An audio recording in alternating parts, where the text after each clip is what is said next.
آج تک کسی نے یہ دعویٰ نہیں کیا، میرے نبی نے دعویٰ کیا میرے پیچھے آؤ دنیا اور آخرت کی عزت پاؤ۔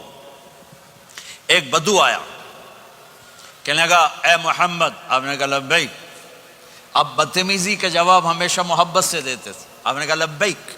کہنے لگا تین باتیں سمجھ میں نہیں آتی تمہاری۔ آپ نے کہا کیا؟ کہ تم کہتے ہو ہم باپ دادے کا دین چھوڑ کر تیرے دین پر آئیں گے، ہم کیوں چھوڑیں گے؟ آپ کہا اچھا اور؟ کہ تم کہتے ہو روم فتح ہو جائے گا، ایران فتح ہو جائے گا، اتنے بڑے بادشاہ کہ تیرے فقیر بندے کیسے فتح کریں گے؟ اچھا تیسری؟ کہ تم کہتے ہو مر کے مٹی ہو کر پھر زندہ کیے جائیں گے، کون زندہ ہوا ہے آج تک؟ کوئی پیو دادا ساڈا اٹھی تے قبریں سارے موئے پین کتھوں آ گئے؟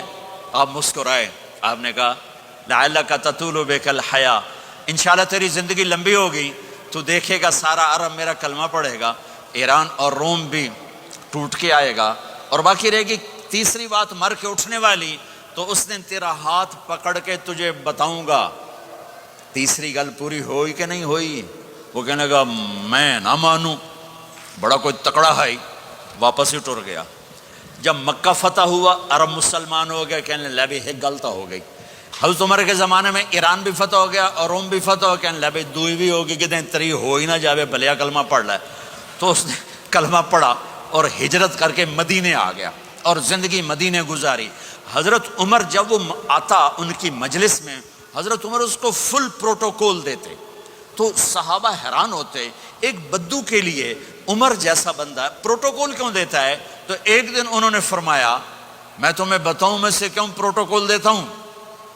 میں اس مجلس میں تھا جس میں یہ آیا تھا، اور اللہ کے نبی نے اسے فرمایا تھا قیامت کے دن تیرا ہاتھ پکڑ کے تجھے یاد دلاؤں گا کہ موت کے بعد زندگی ہے کہ نہیں، اور قیامت کے دن جس کا ہاتھ میرے نبی نے پکڑ لیا جنت میں پہنچانے سے پہلے کبھی نہیں چھوڑیں گے، لہٰذا یہ بڑا خصوصی آدمی ہے، اس کو میرے نبی نے پکڑ کے جنت میں پہنچانا ہے۔ میرے بھائی بہنوں میں یہ کہنے آیا ہوں اپنے ہاتھ چھڑا کر نبی کے ہاتھوں میں دے دو۔ میرے نبی ایک خوبصورت زندگی لے کر آئے جس میں کچھ حصہ عبادات کو مختصر عبادات ہیں، نماز 5 وقت ہے، باقی کچھ نہیں، روزہ سال کے بعد ہے، وہ ابھی آ رہا ہے۔ میرے نبی پہ 9 رمضان آئے، میرے نبی پر 9 رمضان آئے۔